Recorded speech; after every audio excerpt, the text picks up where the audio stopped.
अस्सलाम वालेकुम।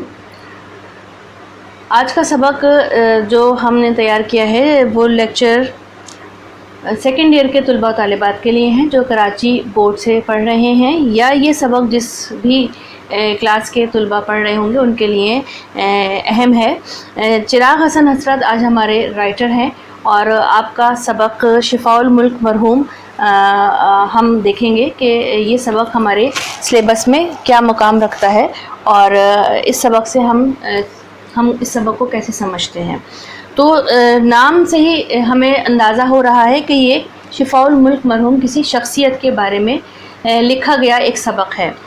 वो असबाब जिनमें किसी शख्सियत के बारे में मुकम्मल तफसीलात दी जाएँ, उनकी खुसूसियात बताई जाए, उनकी पसंद और नापसंद बताई जाए, शख्सियत की एक्टिविटीज़ बताई जाएं, तो वो तमाम असबाब जो हैं वो हम खाका निगारी में लेते हैं। और ये सबक भी हम इसको महज एक सबक नहीं कहेंगे बल्कि ये एक खाका निगारी है।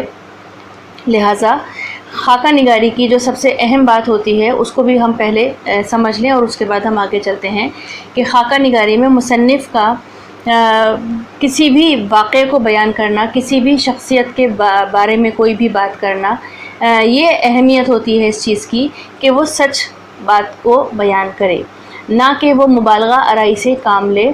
खाका निगारी हमेशा ऐसी हो कि जो देखे वही बयान करे, खूबी देखे तो खूबी बयान कर दे, खामी नज़र आए तो वो भी बिला झिझक बयान करनी चाहिए, क्योंकि मुसन्निफ़ की राय से ही कारी की राय बनती है। अगर मुसन्निफ़ गलत खाका निगारी पेश करेगा तो फिर शख्सियत के बारे में, अगर शख्सियत अच्छी है और उसके लिए मनफी बातें ज़्यादा हो गई हैं तो फिर शख्सियत के बारे में अच्छा इम्प्रेशन लोगों पे नहीं आएगा, और अगर शख्सियत के अंदर मनफी बातें ज़्यादा हैं तो फिर लोग उसको इस तरह से अगर पेश किया जाए कि लोग उसे अच्छा समझें तो फिर ये भी एक बदएतमादी की बात है। लिहाजा मुसन्निफ़ की ये ज़िम्मेदारी है कि वो जो भी खाका पेश कर रहा है जिस भी शख्सियत का, वो पूरी ईमानदारी के साथ पेश करे। अब हम आते हैं चिराग हसन हसरत के सबक की तरफ। तो चिराग हसन हसरत के बारे में थोड़ी सी बात कि ये सबक जो है वो उनकी एक मशहूर तसनीफ़ है मरदम दीदा, उससे माखूज़ है। मरदम दीदा का मतलब भी फ़ारसी का लफ्ज़ है, ये से हमें पहचान हो रही है कि ये लोगों के बारे में, लोगों की पहचान के बारे में, लोगों का तस्करा है इस किताब में। तो ये एक खाका निगारी है। इस किताब में तमाम खाके लोगों के पेश किए गए हैं और ये इनकी खुसूसियत भी है कि चिराग हसन हसरत को हम देखते हैं कॉलम निगार की हैसियत से और खाका निगार की हैसियत से। चिराग हसन हसरत 1902 में पैदा हुए और 1955 में आपकी वफ़ात हुई। तो ये जो अरसा था इसमें आपने जो भी अदब की खिदमत की वो तमाम शहपारे हमारे पास मौजूद हैं और हम उनसे फैज़ लेते हैं। और मरदम दीदा आपकी एक अहम तसनीफ़ है जिससे शिफाउल मुल्क मरहूम सबक जो है वो लिया गया है। शिफाउल मुल्क मरहूम की बात करें तो शिफाउल मुल्क मरहूम कौन थे, क्यों इस सबक का हिस्सा बने, क्यों इनके मुतालिक लिखा गया, वो हम देखते हैं। इस सबक के 2 या 3 पेजेस हैं। सफ़ा नंबर 93 से शुरू होकर सफ़ा नंबर 95 पे ये सबक ख़त्म होता है। तो इसमें शिफाउल मुल्क मरहूम के बारे में तारुफ़ है, क्या थे, कौन थे, किस तरह के दिखते थे, आपका मिजाज कैसा था, आप किस तरह की ज़िंदगी गुजारते थे, लोगों के साथ आपका रवैया कैसा था, ये तमाम चीज़ें वहाँ पे बयान की गई हैं। और इन तमाम चीज़ों को पढ़ के अंदाज़ा होता है कि शिफाउल मुल्क मरहूम एक अच्छी ज़ौक़ रखने वाली शख्सियत के मालिक थे। आप वैसे तो एक तबीब थे लेकिन आप अदीब भी थे। इस किताब में आपको तबीब और अदीब दोनों की हैसियत से हम पहचान रहे हैं। लिखने का तरीक़ा अगर मुख्तलिफ हो तो दिलचस्पी और भी बढ़ जाती है किसी भी सबक की। इसी तरह से इस सबक का शुरुआत ही इस तरह से हुई कि उसने ग्रिप उसके अंदर थी और कारी जो है वो पूरा सबक पढ़ता चला गया। पहले ही पैराग्राफ में उन्होंने ये नहीं कहा, चिराग हसन हसरत ने, कि शिफाउल मुल्क मरहूम कौन थे, उनका नाम क्या था, वो क्या करते थे, लेकिन वो इस तरह से अल्फाज को बुनते चले गए कि पढ़ने वाले के ऊपर भेद खुलते गए। पता चलता गया कि किसकी बात हो रही है, क्या था, क्या शख्सियत थी, कौन थी, उनका नाम क्या था, वो क्या करते थे। ان کی پسند کیا تھی، وہ دکھتے کیسے تھے، یہ تمام چیزیں انہوں نے اسپیشلی نہیں بتائیں بلکہ ہمیں پتہ چلتی چلی گئیں۔ کیسے؟ پہلا پیراگراف پڑھتی ہوں۔ پہلی لائن ہے، آپ کی نظر سے شفاء الملک مرحوم نہیں لکھا یہاں پہ، شفاء الملک، اب یہاں آگے ان کا نام لکھ دیا انہوں نے، فقیر محمد صاحب چشتی کی آخری تصویر ضرور گزری ہوگی جو انہوں نے موت سے صرف چند مہینے پہلے کھنچوائی تھی، لیکن تصویر آخر تصویر ہے، اس سے نہ ان کے سن و سال کا اندازہ ہوتا ہے نہ قد و قامت کا۔ سن و سال مطلب عمر۔ پھر اس تصویر سے نہ وہ طبیب معلوم ہوتے ہیں نہ ادیب۔ اب کتنی خوبصورتی سے بتا دیا کہ وہ طبیب تھے اور ادیب تھے۔ اگر تصویر کے نیچے ان کا نام نہ لکھا ہوتا تو بھتیرے لوگ جنہوں نے مرحوم کو ان کی زندگی میں نہیں دیکھا یہی سمجھتے کہ اخبار والوں نے کسی صوبے دار میجر کی تصویر چھاپ دی ہے اور تصویر پر کیا موقوف ہے، اگرچہ یہ لوگ حکیم صاحب کو دیکھ لیتے جب بھی یہی سمجھتے۔ اب ان کی فزیک کے بارے میں بتا دیا کہ وہ دکھنے میں ایسے جاندار تھے کہ وہ کہیں سے بھی طبیب یا ادیب نہیں لگتے تھے بلکہ وہ کوئی صوبے دار میجر لگتے تھے۔ اب کہنے کا مقصد اس میں یہ تھا کہ وہ قد و قامت کے بہت خوش قد و قامت رکھتے تھے، بڑے اچھے جسم کے مالک تھے، جس سے کہیں سے بھی اندازہ نہیں ہوتا تھا کہ یہ کوئی ادیب ہے، کیونکہ ادیب کے متعلق آگے انہوں نے یہاں پہ لکھا ہے کہ ادیب کے متعلق عموماً یہ سمجھا جاتا ہے کہ وہ کوئی لاغر سا بیمار سا شخص ہوگا، دبلا پتلا سا، لیکن یہاں پہ شفاء الملک مرحوم نے اس بات کو بھی رد کر دیا کہ ضروری نہیں کہ ادیب جو ہے وہ دبلے پتلے یا لاغر سے ہوں۔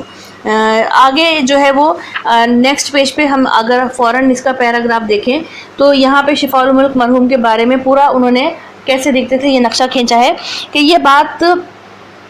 یہ عجیب بات ہے کہ حضرت شفاء الملک مرحوم طبیب بھی تھے اور ادیب بھی، لیکن طبیبوں اور ادیبوں کی اس مشترک خصوصیت سے بالکل محروم، قد کوئی 6 فٹ کے قریب، چوڑا سینہ، بڑے بڑے ہاتھ پاؤں، گھنی داڑھی، گندمی رنگت، 4 کم 70 سال کی عمر میں وفات پائی، لیکن 50 سال سے زیادہ کا سن معلوم نہیں ہوتا تھا۔ ٹھیک ہے، تو یہاں پہ انہوں نے کتنی ڈیٹیل بتا دی مختصر سی 2 سے 3 لائنوں میں کہ کیا عمر تھی جب وفات ہوئی، کس طرح کے دکھتے تھے، کیا ان کا قد تھا، کس طرح کا ان کا مزاج تھا، یہ ساری چیزیں ہمیں پچھلے پیج سے اب تک جو ہے وہ ہمیں ایک کلیئر ان کا خاکہ ہمارے سامنے آتا ہے۔ پھر آگے جب ہم بات کرتے ہیں تو ان کے مزاج کی بات کرتے ہیں کہ وہ کس طرح سے خوش مزاج تھے، اپنے اطراف جتنے بھی ان کے پاس لوگ ہوتے تھے ان سے کس طرح سے بات کرتے تھے اور خشک سے خشک ماحول میں بھی وہ لطف پیدا کر دیا کرتے تھے۔ مریض ان کے پاس آتے تھے اور ہنستے ہوئے جاتے تھے، یا ان کے دوست ان کے اگر مطب میں بیٹھے ہوئے ہیں یا مطب میں کام کرنے والے ان کے ساتھ ہیں تو وہ ایک ماحول ایسا بنا کے رکھتے تھے کہ کام بھی کرتے رہتے تھے اور اپنے مزاج کے مطابق لوگوں کی دل لگی اور دل جوئی بھی کرتے رہتے تھے۔ ایک دفعہ کا قصہ یہاں پہ بتاتے ہیں کہ ایک دن مطب میں بیٹھے تھے کہ ایک نازک اندام ہندو عورت آئی، اس کا دوپٹہ گوٹے سے لپا ہوا تھا۔ حکیم عبد المجید خان کے سامنے اور تو کچھ کہہ نہ سکتے تھے، اپنے ایک ہم درس کو جو دوائیں دے رہا تھا پکار کر کہا، خمیرہ گاؤ زباں بورق نقرہ پیچیدہ۔ اب خمیرہ گاؤ زباں ایک خمیرہ جو کہ دوا کا نام ہے، اور انہوں نے اس کو یہ ایک تنزیہ بات کہہ دی کیونکہ بورق نقرہ پیچیدہ یہ اضافی الفاظ تھے۔ وہ انہوں نے اشارہ کیا اس عورت کے دوپٹے کی طرف جو کہ چمک رہا تھا اس وقت اور گوٹے سے لدا ہوا تھا، اور خمیرے کے اوپر جو ورق لگتے ہیں وہ بھی چاندی کے ورق ہوتے ہیں اور چمکیلے ہوتے ہیں، تو انہوں نے اس چیز کو کہ یہ جو عورت سامنے بیٹھی ہے کسی خمیرے سے کم نہیں لگ رہی ہے، ورق لگے ہوئے، تو وہ ایک مزاح پیدا کیا، اور اس طرح کے کئی آگے واقعات انہوں نے پیش کیے ہیں کہ کس طرح لوگوں کو وہ لبھایا کرتے تھے اپنی باتوں سے۔ یہاں پہ پطرس بخاری کا بھی ایک انہوں نے بات کہی ہے کہ پطرس بخاری فرماتے ہیں کہ ان کا قد و قامت، شکل و شمائل دیکھ کر کہا کرتے تھے کہ حکیم صاحب کو تو شادی بیاہ کی محفلوں کے لیے کرائے پر چلانا چاہیے، یعنی جہاں کوئی بارات ہو حکیم صاحب کو بیانہ بھیج دیا جائے کہ آپ اپنے دوستوں سمیت تشریف لے آئیے، مجھے یقین ہے کہ بارات کی رونق دوبالا ہو جائے گی۔ مطلب کیا ہوا کہ آپ اتنے خوش مزاج تھے کہ جہاں بیٹھتے تھے ایک محفل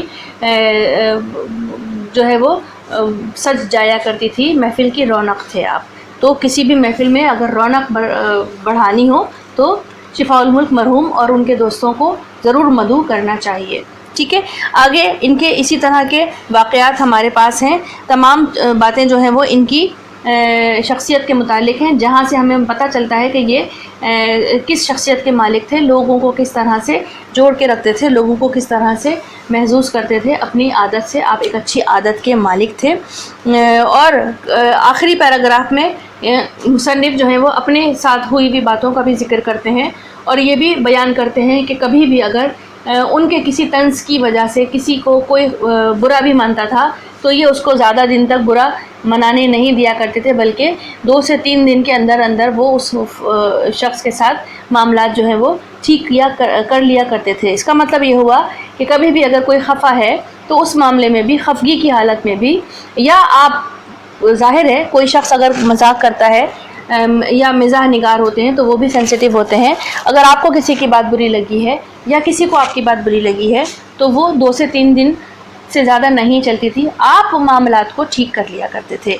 ये था सबक, और सबक के हवाले से मैंने आपको बताया कि इस सबक के मशक़ी सवालात अहम हैं एग्ज़ाम के हवाले से, वो देख लीजिएगा। और इसके पेज नंबर 94-95 पे ज़्यादा, लेकिन पूरा 3 पेजेस हैं। पूरा सबक आप गौर से पढ़ लीजिए। इक़्तिबास आपको मिलेंगे इसमें 2 से 3, और उन्हीं इक़्तिबास की तशरीह आपने करनी है अपने पैटर्न के हवाले से। सबक उम्मीद है आपको ये वाला समझ आया होगा। शिफाउल मुल्क मरहूम के आपको सबक के कुछ मारूजी सवालात, क्योंकि जब हम सबक पढ़ते हैं और नोट्स बनाते हैं तो हमें मारूजी सवालात भी चाहिए होते हैं, क्योंकि एग्ज़ाम के हवाले से हम नोट्स बनाते हैं। तो कुछ मारूजी सवालात हैं वो आप लिख लीजिए। हम यहाँ पे राइटर को ज़्यादा अहमियत देंगे, क्योंकि सबक में मुसन्निफ़ के बारे में बहुत डिटेल में बात की गई है, तो वहाँ से आप मारूजी सवालात आप ख़ुद बनाएंगे। राइटर के मारूजी सवालात मैं आपको देती हूँ। शिफाउल मुल्क मरहूम के राइटर हैं चिराग हसन हसरत। चिराग हसन हसरत डैश में पैदा हुए, यहाँ पे आएगा सन 1902। फिर चिराग हसन हसरत डैश में पैदा हुए, दोबारा हम अगर ऑप्शन दिया जाए सन तो वो 1902 है, और ऑप्शन दिया जाए जगह तो वो है बारामूला। चिराग हसन हसरत का रुझान डैश की तरफ था, सहाफ़त की तरफ था। चिराग हसन हसरत डैश के कहने पर कलकत्ता से लाहौर आ गए। मौलाना ज़फ़र अली ख़ान के कहने पर कलकत्ता से लाहौर आए। चिराग हसन हसरत का इंतकाल डैश में हुआ 1955 में। चिराग हसन हसरत के मिज़ाहिया कॉलम का नाम डैश था, सिंदबाद जहाज़ी। चिराग हसन हसरत डैश रोज़नामे के एडिटर भी रहे, अमरोज़। हर्फ़ो हिकायात डैश के कॉलम का मजमुआ है, चिराग हसन हसरत के कॉलमों का मजमुआ है। इनमें से चिराग हसन हसरत के खाकों का मजमुआ डैश है, तो मरदम दीदा जो कि जिसके सबक हम पढ़ रहे हैं वो चिराग हसन हसरत का नाम डैश के हवाले से ज़्यादा मकबूल है, तो आप खाका निगारी के नाम से के हवाले से मशहूर हैं।